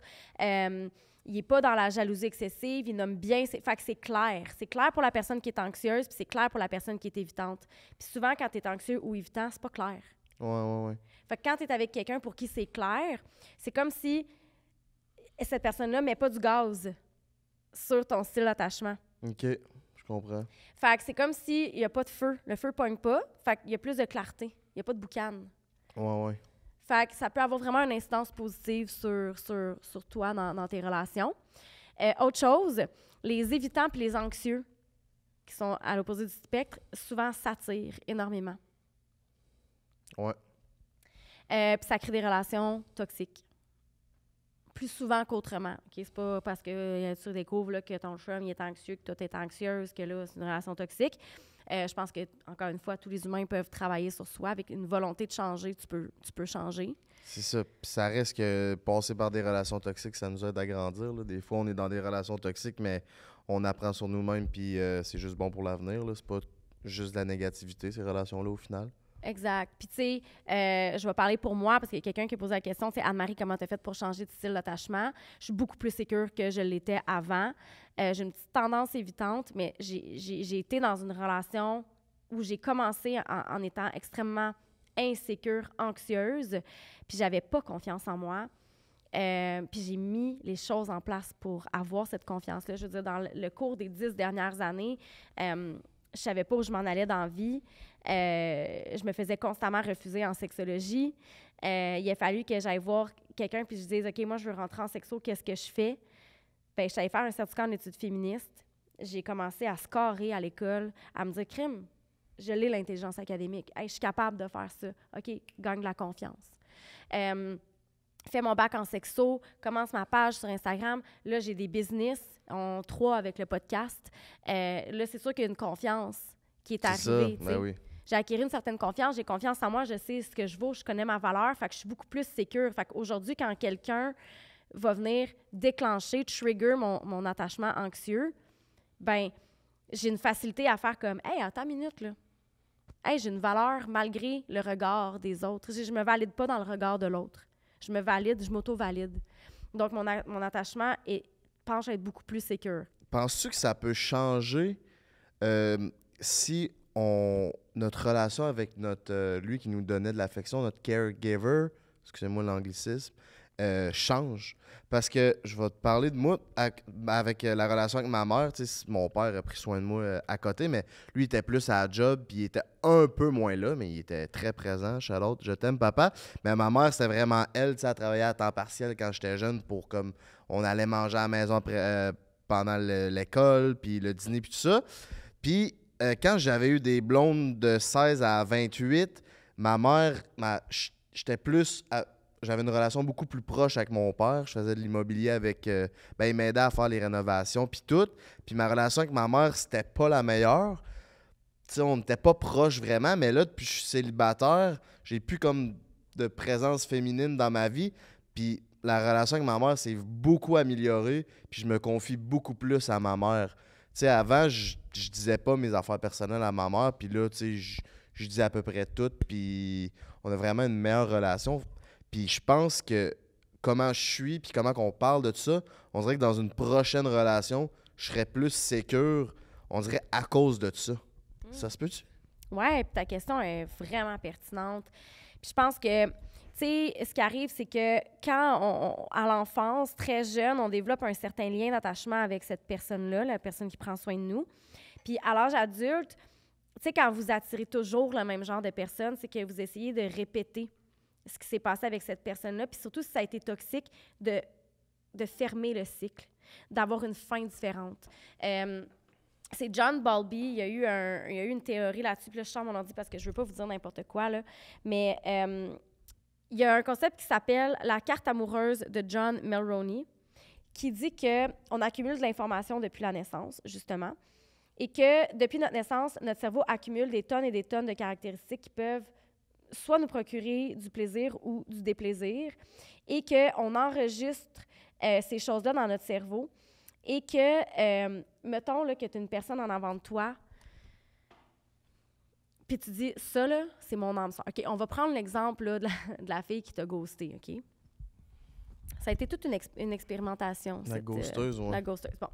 Fait que là, tu me disais, « Hey, moi, cette fille-là, la mère de mes enfants, genre, j'ai vraiment trippé sur elle, etc. » Mais il y a des caractéristiques dans cette personne-là qui ont fait en sorte que dans ton cerveau, tu as enregistré ça depuis l'enfance, des caractéristiques qui t'offrent du plaisir. Puis là, elle avait, mettons, caractéristiques X, Y, Z. Toi, tu as associé X, Y, Z à du plaisir, à quelque chose de positif. Elle est assise en avant de toi, puis elle, ça donne qu'elle a la caractéristique X, Y, Z. Bien là, ça se peut que tu dises, ça y est, c'est mon âme sœur. Parce que ton cerveau a tellement enregistré que c'est ça, du plaisir, que toi, t'es comme, ça y est. Ça peut juste être la couleur des cheveux d'une personne. Tu as eu un modèle quand tu étais jeune qui avait les cheveux blonds, puis là, tu tripes ses blondes, tu comprends pas pourquoi. C'est ça, ces codes-là, c'est-tu intuitif ou plus physique? Genre, c'est après... C'est au fil du temps, tu sais, après 2-3 dates que tu te rends compte de ça, ou dès que tu rencontres ces genres de codes génétiques-là se morphosent par, tu sais, des fois on dit la chimie que tu dégages? Fait que c'est sûr que c'est un amalgame de choses, OK? Il y a vraiment plein de choses. Il y a ton style d'attachement, il y a le contexte de ta vie présentement, il y a ton mindset. Il y a vraiment plein de choses qui viennent influencer comme si ça clique ou pas avec quelqu'un. Tu sais, souvent, on dit aussi dans les relations, c'est une question de timing, là. Mais il y a eu des études qui ont été faites justement là-dessus puis qui disent que, y a-t-il des caractéristiques physiques universelles qui font en sorte qu'un homme peut être plus attirant vers une femme ou une femme envers un homme, OK? Puis ils disent que les facteurs d'attirance peuvent être grandement influencés par la société, donc ce qui nous a été inculqué comme étant un modèle de beauté. Aussi, tout ce qui est asymétrique, l'asymétrie d'une personne. Qu'est-ce que tu veux dire? Fait que quelqu'un qui a un visage asymétrique va être perçu comme étant plus beau. OK. Parce que c'est comme si son code génétique il est bon. OK. Ça nous indique inconsciemment qu'il y a un bon code génétique à cette personne-là. Puis là, ben, ils disent... puis là, ça, c'est purement sociologique, OK? Puis ça vient d'études, là. C'est une formation que j'ai suivie, c'est des notes de cette formation-là qui a été donnée par François Saint-Père. Qui est psychologue. Ils disent que les caractéristiques recherchées chez l'homme, c'est des hommes grands avec les épaules larges, avec une mâchoire carrée, qui peuvent fournir un sentiment de protection. Donc, environ 5 pieds 8 doit faire un salaire moyen de 100 000 $ et plus par année pour être... Ah oui! Non, c'est fucking bon, ça. Les études disent qu'un homme de 5 pieds 8 doit faire en moyenne un salaire de 100 000 $ par année pour être aussi attirant qu'un homme de 6 pieds. Tabarnak. Puis là, je vous jure que c'est pas moi qui dis ça. Là, commencez pas à me ramasser ces réseaux sociaux. Ça vient vraiment d'une formation que j'ai suivie, qui est accréditée là, par les ordres professionnels. Et c'est vraiment des études qui ont été faites là, auprès de la gente féminine. Puis chez les femmes, les caractéristiques recherchées chez les femmes... Ben, juste pour faire du pouce là-dessus, c'est le sentiment de protection...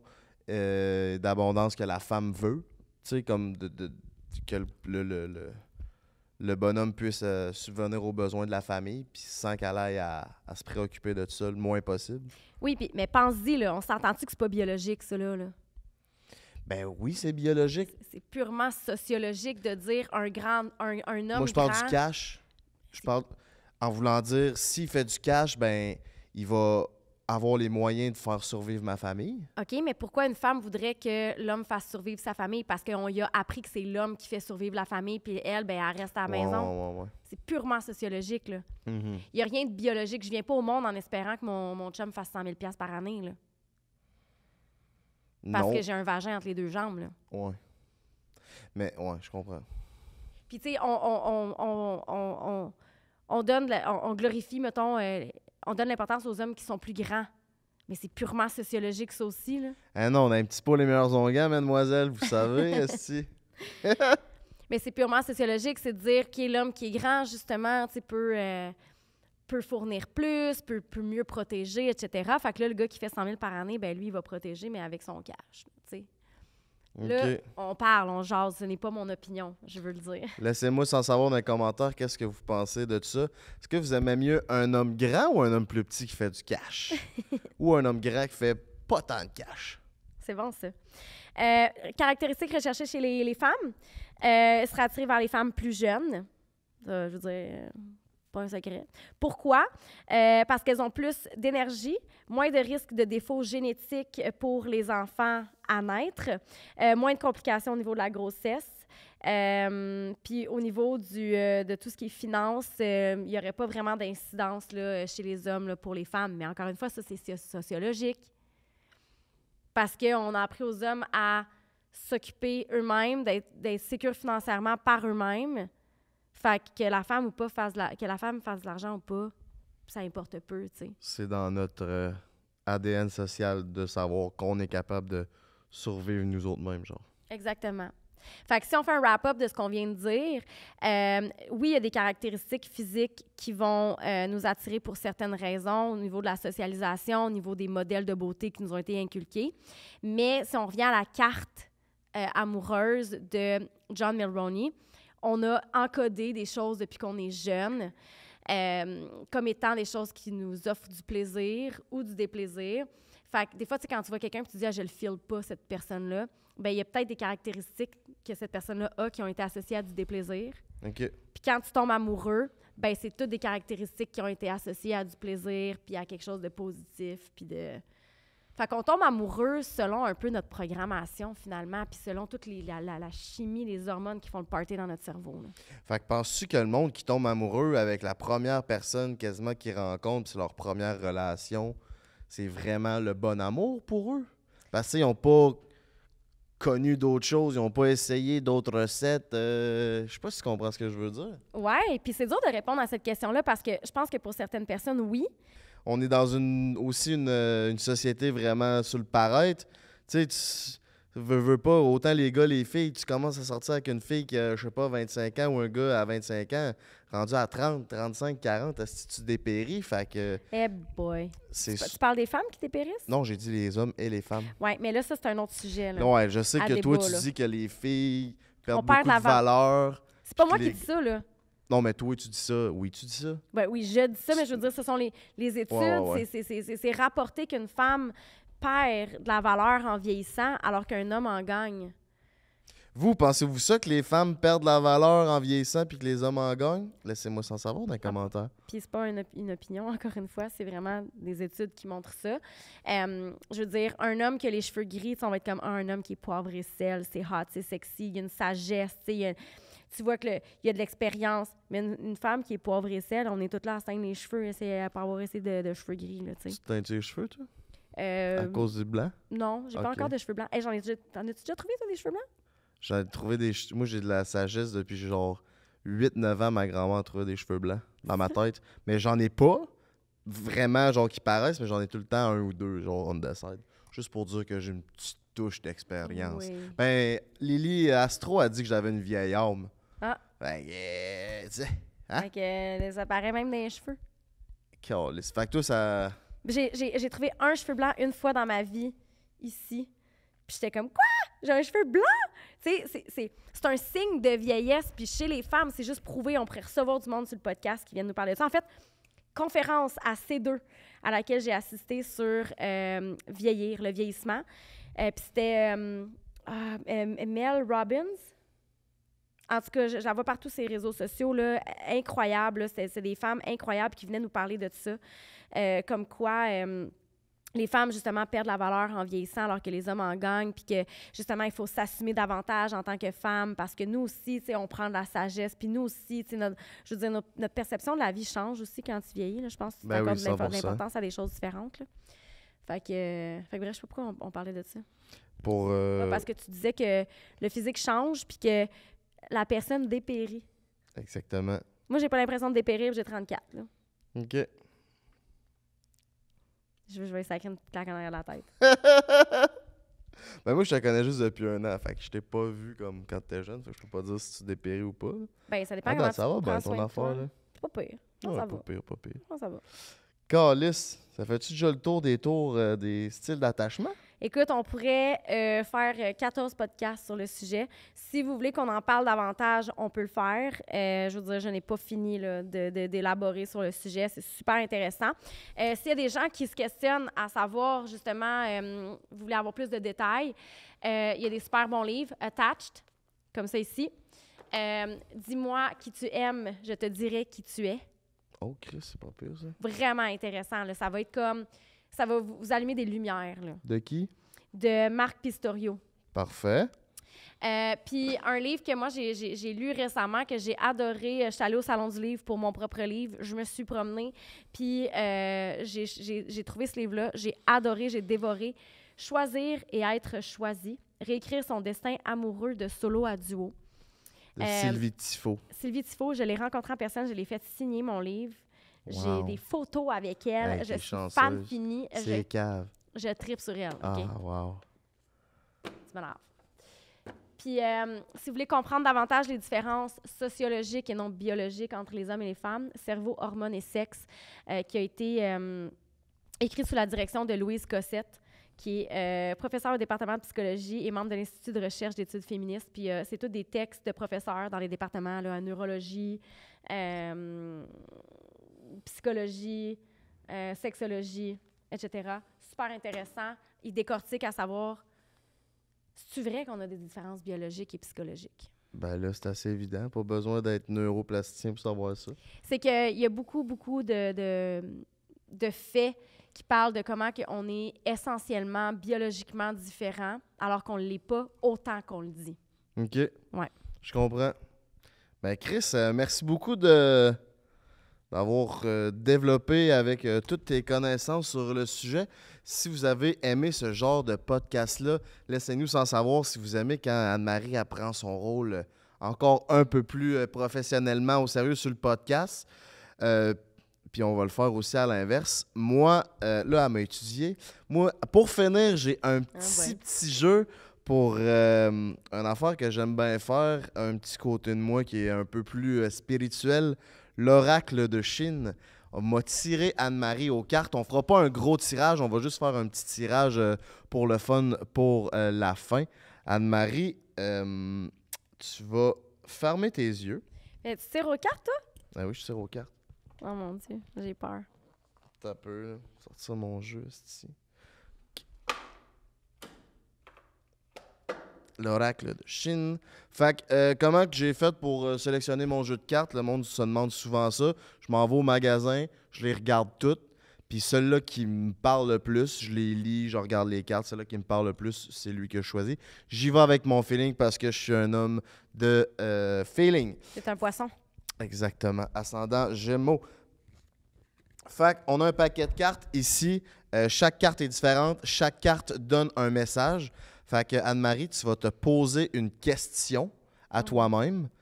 Puis après, on va la partager ensemble. Fait que, tu sais, il faut qu'elle puisse être partagée avec notre cher et tendre auditoire. Fait que tu vas piger une carte, puis on va voir ce que le carte répond à ton message ou pas, si ça fait du sens ou pas. Okay. C'est bon? Ouais. Fait que tu vas fermer tes yeux, tu vas te poser ta question. Je vais t'étendre le jeu devant toi, puis tu vas sélectionner la carte avec ton feeling. Tu sais, quelle carte qui te parle le plus selon la disposition des cartes. Ça te va? Oui, attends une minute, il faut que je pogne un 2 là, pour ma question. Pendant ce temps-là, je vais brasser mon jeu de cartes pour y mettre toute mon énergie ultra sensorielle, divinatoire dans ces merveilleuses cartes. C'est bon? Je suis prête. Ferme tes yeux. Ok, Anne-Marie, tu vas délicieusement te poser la question dans l'intérieur de toi-même. Je me pose la question délicieusement.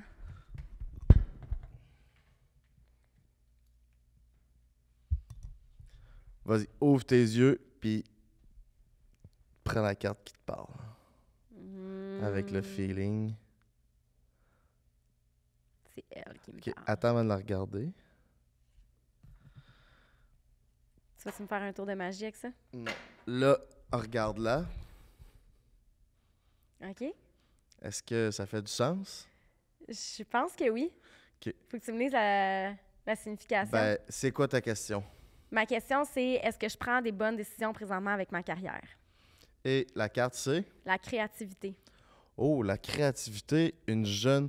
Je vais mettre une photo de la carte à l'écran, mais ce qui est représenté, c'est une jeune fille avec un piano, qui est comme étendu sur un piano. Les cartes avec les dessins, c'est toujours un peu creepy. Bon, la définition, le message. Vous avez... Donc, la question est encore, répète-nous. Est-ce que je prends des bonnes décisions dans ma carrière présentement? La réponse de la carte. Vous avez peut-être un projet en tête qui demande de la créativité. Pour être créatif, il faut être connecté à la source, méditer, pratiquer l'ancrage. On vous demande d'être créatif éventuellement dans un projet que vous avez déjà en tête ou peut-être que votre vie a besoin de créativité au sens large car elle stagne. Si c'est le cas, trouvez-vous une activité créative et vous découvrirez à travers elle une ouverture qui vous apportera beaucoup de joie. Hey, ça fait vraiment du sens. Ben oui, ça fait beaucoup de sens. Moi, je pense que c'est dans l'essence du podcast. Ouais. Ou ce qu'il faut que tu trouves, en tout cas, moi, qu'est-ce que je... Ben vas-y, vas-y, ton interprétation, je vais donner la mienne après. Ben, tu sais, c'est un secret pour personne. Là. Je suis en congé cet été, je prends une pause. La seule chose que je fais, en fait, ce sont mes réseaux sociaux. Je pose quand ça me tente. Et le podcast. C'est vraiment les seuls projets que j'ai gardés. Je suis en tournage aussi pour une émission qui va sortir là, à l'automne, mais c'est comme une fois au mois de juillet, une fois au mois d'août, mettons. Là. Fait que j'étais en congé parce que, justement, j'étais plus connectée avec moi-même. J'étais complètement dans le brouillard, trop de projets. Je disais oui à tout le monde. Je faisais... c'était fou, là, mes horaires.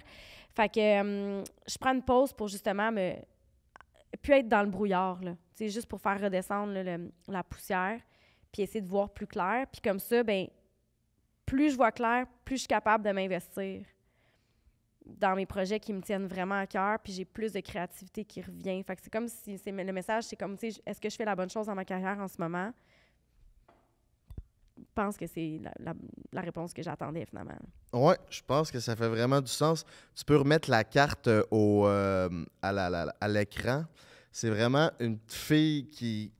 Tu sais, tu retrouves la musique, tu sais, parce qu'il y a un piano qui est interprété. Moi, je vois ça comme tu retrouves la musique de ton enfance, que tu vas plus être toi-même sur ce projet-là, puis tu as plus besoin de ça, parce qu'on dirait que tu as été Anne-Marie, la professionnelle en sexologie, puis c'est tout dans ta carrière. Mais tu as envie d'être d'autres choses parce que tu es d'autres choses. Puis ça passe par ta créativité, puis c'est ensemble et toi sur le podcast, tu sais, qui apporte ça, parce que tu peux être d'autres choses. Tu t'amènes ta créativité, tu donnes tes idées, tu te développes en tant que toi, pas juste la professionnelle en sexologie. Oui, puis ça faisait longtemps que je m'étais pas, moi, donné de l'attention, de l'amour, puis de la bienveillance. Et en tant qu'être humain et non en tant que professionnel en sexologie, j'ai vraiment tout misé là-dedans dans les 3 dernières années. Fait que je te dirais que ce que je vis en ce moment, ça me fait vraiment du bien. Tu sais, je reconnecte avec mes amis beaucoup, beaucoup.